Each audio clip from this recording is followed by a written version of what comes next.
السلام علیکم ورحمۃ اللہ وبرکاتہ۔ آئیے اب آج کی ہم اس نشست میں جانیں گے فقہی سوالات مصباح الفقہ کی روشنی میں عقائد کا بیان ہمارا چل رہا ہے۔ اس میں ایک سوال یہ ہے کہ مسلمانوں کو اللہ تعالیٰ کے متعلق کیسا عقیدہ رکھنا چاہیے؟ تو اس کا جواب کچھ اس طرح ہے کہ اللہ تعالیٰ ایک ہے، پاک اور بے عیب ہے، اس کا کوئی شریک نہیں، نہ ذات میں نہ صفات میں اور نہ افعال و احکام میں۔ وہی سب کا مالک ہے۔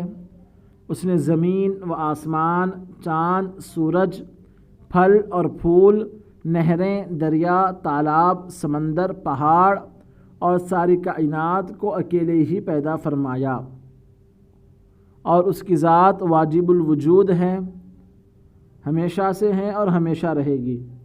وہ کسی کا محتاج نہیں، وہ بے پرواہ ہے اور تمام کائنات اس کی محتاج ہے۔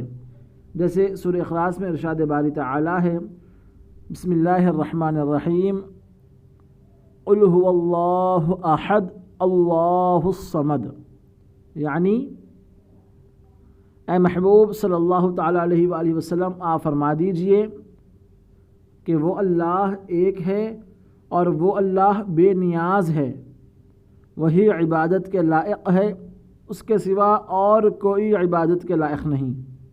وہی سب کو رزق دیتا ہے، اسی کے حکم سے بارش ہوتی ہے، عزت و ذلت، راحت و مصیبت، موت و حیات سب اسی کے حکم سے ہے۔